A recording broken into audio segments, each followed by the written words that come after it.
Coba lihat. Mereka di dunia tidak akan dirugikan. Perhatikan, keterangan ini akan dinasakh. Dihapuskan hukumnya oleh ayat yang lainnya. Iya, ini saja yang dihapuskan hukumnya ini. Kemudian, diberikan di dunia, dan mereka tidak akan dirugikan. Apa akhirnya? Apa hukumnya mereka? Kata Allah selanjutnya, mereka adalah orang-orang yang tidak mendapatkan tempat di akhirat kecuali hanya api neraka. Pertama. Yang kedua, habis seluruh amalan-amalan mereka. Yang ketiga, batilum makanu ya'malun. Yang mereka lakukan hanyalah kebatilan semata. 3. Jamaah sekalian. Ini, ulaika alladhina laysa lahum fil akhirati ilan nar. Mereka adalah orang-orang yang tidak mempunyai tempat, tidak mempunyai bagian di hari kemudian kecuali hanyalah api neraka. Wa habita ma sana'u. Habis semua mereka lakukan. Wa batilum ma kanu ya'malun. Yang mereka lakukan hanyalah kebatilan. Itu pun jamaah sekalian, Allah Subhanahu wa taala berfirman dalam surah Al-Isra membatasi, "Man kana yuridul ajilata ajjalna lahu fiha ma nasya'u liman nurid." Itu pembatasannya. Ma nasya'u liman nurid. Siapa saja yang menginginkan kesegeraan di dunia, dia beramal, ingin dibalas di dunia, maka Allah Subhanahu wa taala akan segerakan. Tapi sekarang dibatasi. Manasya, kesegeraannya kalau pada ayat yang tadi semua akan diberikan penuh sesuai dengan amalannya. Tapi sekarang sesuai dengan keinginan Allah. Kalau Allah kasih sedikit-sedikit saja. Iya. Yang kedua, kalau tadi semuanya kena. Semua orang yang beramal masih umum. Man kana yuridul hayat dunya. Semua yang amalannya, yang karena amalannya dia inginkan dunia. Dia sholat agar supaya pangkatnya naik. Dia sholat beramal agar supaya hartanya terjaga. Dia sholat agar supaya hartanya melimpah ruah. Dia sholat agar supaya ini dan lainnya. Seluruhnya adalah niat dia dunia. Maka ini masih bersifat umum. Tapi ayat ini Allah batasi liman nurid. Bagi mereka yang apa? Yang kami inginkan. Jadi jamaah sekalian, kesimpulan orang yang beramal, iya, beramal amalan akhirat, beramal amalan soleh, tapi dia menginginkan dengan amalannya ini dunia, menginginkan dengan amalannya dunia, maka Allah Subhanahu wa taala akan berikan sesuai dengan kehendak Allah kepada siapa saja yang Allah kehendaki. Tidak secara umum. Kalau Allah kehendaki diberi, itu pun sesuai dengan keinginan Allah. Dia tidak dipenuhkan. Tapi di akhirat tetap itu. Itu tidak berubah itu di akhirat. Ulaikal ladina laisa lahum. Ulaikal ladina laisa lahum fil akhirati illan nar. Ini tetap. Mereka adalah orang-orang yang di akhirat tidak mempunyai bagian kecuali di neraka. Wa habita ma sana'u. Habis semua yang mereka lakukan. Wa batilum ma kanu ya'malun. Yang mereka lakukan hanyalah kebatilan. Syekhul Islam Ibnu Taimiyah rahimahullahu taala mengungkap ada 4 tafsir pokok yang menjelaskan orang-orang yang terjerumus dalam beramal amalan baik untuk dunia. Beramal amalan baik untuk mendapatkan dunia. Orang yang pertama bentuknya, perhatikan ya. Hati-hati nih ikhwah. Rumit. Yang dilakukan oleh kebanyakan manusia. Amalannya amalan soleh. Dan dia mengharapkan wajah Allah. Beramal amalan soleh. Ibtigha'a wajhillah, mengharapkan wajah Allah. Berupa sedekah, salat, berbuat baik kepada manusia, dan meninggalkan kezaliman. Lengkap 2 bentuknya secara besar. Perbuatan dan upaya meninggalkan kezaliman. Kemudian, dan hal-hal lainnya yang dilakukan oleh manusia. Atau yang ditinggalkan khalisan lillah, murni karena Allah. Tetapi, ingat,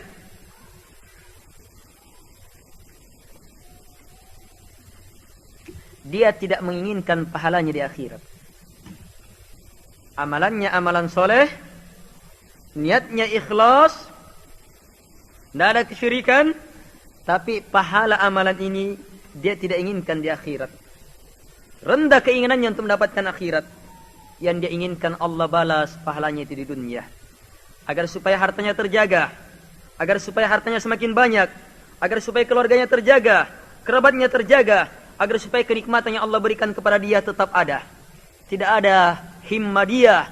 Iya, tidak ada keinginan dia terhadap untuk mendapatkan jannah surga dan tidak ada rasa takut dia untuk lari dari api neraka.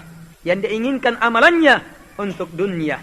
Maka kata beliau, ini masuk dalam tafsir orang yang pertama ini. Allah akan berikan dunia, tapi di akhirat tidak mempunyai bahagian.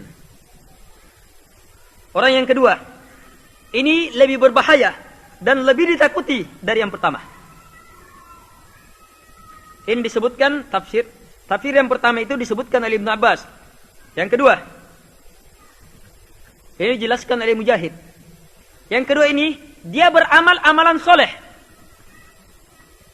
Amalannya amalan soleh. Tapi niatnya, riya'an nas. Iya. Dan juga bukan karena mendapatkan akhirat. Jelas ini. Dia beramal amalan soleh. Tapi niatnya apa? Karena manusia lihat dia. Iya. Ingin dipuji. Dia ingin beramal gitu. Paham ya? Nah. Dia tidak harapkan akhirat. Dia harapkan pujian orang. Agar sebuah orang banggakan, muliakan dia. Ini termasuk orang-orang yang masuk dalam ayat ini. Jelas? Bisa dibedakan yang pertama. Ingat, ini lebih berbahaya. Kalau yang pertama itu masih ikhlas. Iya. Hanya dia tidak mengharapkan akhirat. Kalau yang pertama itu masih dapat dunia, ya. Kalau ini, dia hanya mengharapkan pujian orang. Dan dia tidak akan dapatkan pujian orang. Apa yang dia akan dinikmati dari pujian orang itu? Ya kan? Jelas ya, kuah. Taib. Orang yang ketiga. Dia beramal amalan soleh. Dia beramal amalan soleh. Tapi maksud amalannya harta. Jelas? Maksud amalannya harta. Seperti haji untuk mendapatkan harta yang diambil. Misalnya menghajikan orang. Bukan karena Allah. Iya. Bukan karena Allah. Yang kedua, contohnya bermuhajir, hijrah. Untuk mendapatkan dunia. Atau karena wanita yang akan dinikahi. Atau berjihad. Karena untuk mendapatkan ghanimah. Maka ini juga disebutkan. Iya. Kemudian beliau tambahkan contohnya. Seperti orang yang belajar di sebuah madrasah. Ya karena madrasahnya itu milik keluarganya. Dipimpin, diatur oleh keluarganya. Atau dia belajar Al-Quran. Dia mempelajari Al-Quran. Dan dia terus sholat. Karena sekedar sekedar tugas di masjid. Ya karena memang tugasnya sebagai penjaga masjid dan lainnya. Sehingga dia membaca Al-Quran ini dan lainnya. Iya. Taib. Sebagaimana yang banyak terjadi pada kebanyakan orang. Ini juga masuk dalam perkara ini. Jelas ya? Bisa dibedakan. Ini jenis yang ketiga. Hanya perlu dipahami. Kata beliau. Mereka ini. Yang ketiga ini lebih berakal. Iya. Lebih berakal. Daripada yang sebelumnya. Iya. Daripada sebelumnya. Apa yang sebelumnya? Yang jenis kedua. Kemudian yang kedua dan ketiga itu lebih berakal daripada yang pertama.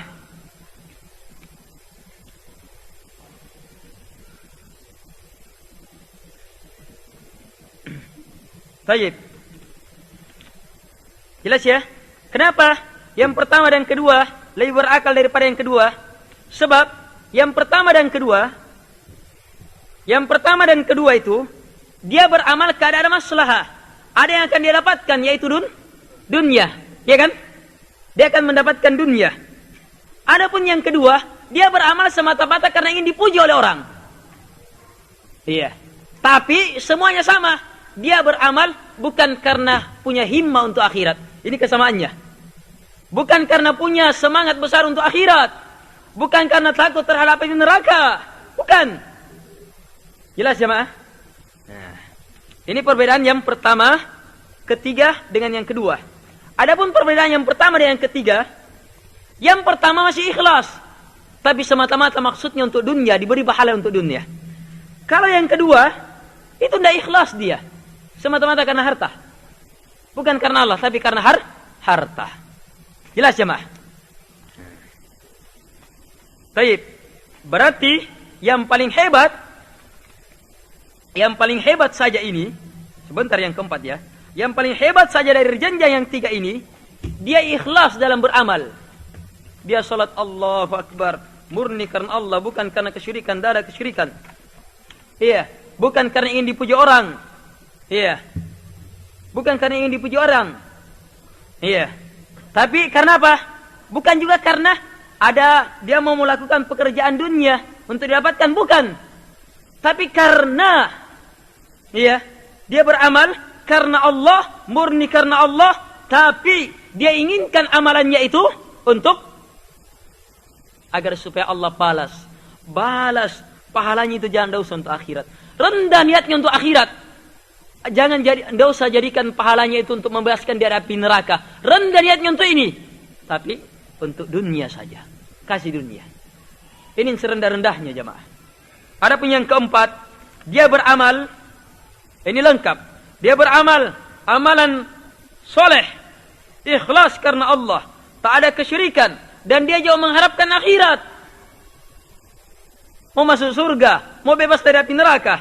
Tapi orang ini melakukan amalan dalam kondisi dia mempunyai amalan yang mengeluarkan dia dari agama. Seperti misalnya kalau orang Yahudi beramal. Yahudi karena ikhlas kan? Iya, ikhlas, dia menyumbang karena kasihnya, apa lainnya, mengharapkan surga yang diyakini ada surga, ya kan? Iya. Kadang ikhlas. Tapi itu seluruhnya juga tidak ada. Tidak akan dapatkan. Sebab apa? Dia berada di atas amalan. Amalan apa? Amalan yang menyebabkan amalannya tidak bisa diterima. Sebab kekafiran. Dia mempunyai amalan kekafiran. Dan kekafiran itu menyebabkan amalan tertolak. Dia mempunyai amalan syirik akbar yang menyebabkan syirik amalannya itu tertolak. Ini jamaah sekalian. Ini beberapa hal yang perlu dipahami dalam perkara ini. Yang singkatnya, kalau orang beramal, amalannya harus amalan soleh. Sesuai dengan tuntunan Rasulullah SAW. Dan diniatkan karena Allah Subhanahu wa ta'ala semata. 3 ya. Lanjutannya, kalau rinciannya lebih jauh, amalannya amalan soleh. Sesuai dengan tuntunan Rasulullah SAW. Kemudian diniatkan karena Allah. Tidak ada kesyirikan di dalamnya. Iya. Niat karena Allah ini maksudnya bukan karena dunia. Paham? Bukan karena ingin dipuji orang. Bukan karena lainnya. Betul-betul karena Allah Subhanahu wa ta'ala. Kemudian yang keempat, dia beramal dan dia maksudkan amalannya untuk mendapatkan akhirat. Iya, dia beramal dan dia maksudkan amalannya agar supaya Allah Subhanahu wa ta'ala membalas untuknya di akhirat. Inilah maksud penghambaan muslim yang sebenar-benarnya. Inilah maksud penghambaan muslim yang sebenar-benarnya. Harapannya penuh kepada Allah, mengharapkan rahmat Allah dan takut terhadap azab Allah Subhanahu wa ta'ala. Ulaika alladhina yad'una yabtaghuna ila rabbihimul wasilata ayyuhum aqrab wa yarjuna rahmatah wa yakhafuna adzabah. Mereka orang-orang musyrikin itu berdoa kepada orang-orang baik. Bagaimana orang baik itu? Allah jelaskan. Orang baik ini dari kalangan jin dan manusia. Bagaimana orang yang baik? Dalam Al-Quran, mereka adalah orang-orang yang melakukan usaha yang akan mendekatkan diri mereka kepada Allah Subhanahu wa ta'ala. Ini yang pertama. Yang kedua, mereka mengharapkan rahmat Allah Subhanahu wa ta'ala. Sebesar-besar rahmat Allah, surga Allah, keridaan Allah Subhanahu wa ta'ala, dan termasuk juga wajah Allah Subhanahu wa ta'ala. Yang ketiga, mereka takut akan azab Allah Subhanahu wa ta'ala. Karena itu jamaah sekalian, semuanya ini harus ada dalam diri kita. Beribadah karena cinta kepada Allah, beribadah karena takut kepada Allah Subhanahu wa ta'ala, dan penghambaan kita melahirkan harapan kepada Allah Subhanahu wa ta'ala, mengharapkan dunia, mengharapkan akhirat, mengharapkan surga Allah Subhanahu wa ta'ala, dan ingin bebas dari api neraka. Sebagaimana doa-doa Nabi SAW, dan sebagaimana dalam doa-doa Nabi SAW, Nabi SAW berdoa agar supaya mendapatkan surga dan agar supaya lepas dari api neraka. Bahkan Nabi SAW memerintahkan sahabatnya, kalau minta surga, minta firdaus. Ini jamaah sekalian. Taib, insyaallah ta'ala, ini beberapa penjelasan yang menjelaskan tentang hal-hal yang bisa melalaikan kita dari agama Allah Subhanahu wa ta'ala dan dari penghambaan kepada Allah Subhanahu wa ta'ala. Singkat pembahasan ini jamaah sekalian, hak kita kepada Allah yang jangan sekali-sekali kita lalai. Penghambaan kepada Allah Subhanahu wa ta'ala. Penuhkan hidup kita di atas penghambaan kepada Allah Subhanahu wa ta'ala. Pelajari agama Allah, sebab itu adalah proses penghambaan. Yakini, amalkan, dakwahkan, bersabar. dan istiqamah sampai meninggal, sebab ini seluruhnya adalah proses penghambaan kepada Allah Subhanahu wa taala. Hidup adalah untuk beribadah, melakukan penghambaan kepada Allah Subhanahu wa taala, dan jangan sekali-sekali kita lalai darinya. Yang melalaikan kita banyak sekali, bisikan-bisikan syaitan dalam berbagai macam bentuknya, dunia dalam berbagai macam wujudnya, dan juga hal-hal lainnya yang telah terbahas tadi, waliyadu billah. Kita meminta kepada Allah Subhanahu wa taala, mudah-mudahan Allah Subhanahu wa taala menjadikan kita hamba-hambanya yang yaqdhah, yang yakin terhadap janji-janji Allah Subhanahu wa taala, yang beramal karena Allah. Yang beramal karena Allah, kepada Allah dan untuk Allah Subhanahu wa taala, dan tidak beramal karena selain Allah dan kepada selain Allah dan untuk selain Allah Subhanahu wa taala. Dan kita juga meminta kepada Allah Subhanahu wa taala agar supaya Allah Subhanahu wa taala menjauhkan kita dari berbagai macam tipuan-tipuan syaitan dan tipuan dunia. Amin ya arhamar rahimin. Taqabbal du'ana. La ilaha illa an. Subhanaka inna kunna minadh dhalimin. Subhanakallahumma hamdik. Ashhadu an la ilaha illa anta astaghfiruka wa atubu ilaik. Sallallahu Muhammad wa ala alihi wa sahbihi wa sallam tasliman katsira. Wassalamu alaikum warahmatullahi wabarakatuh.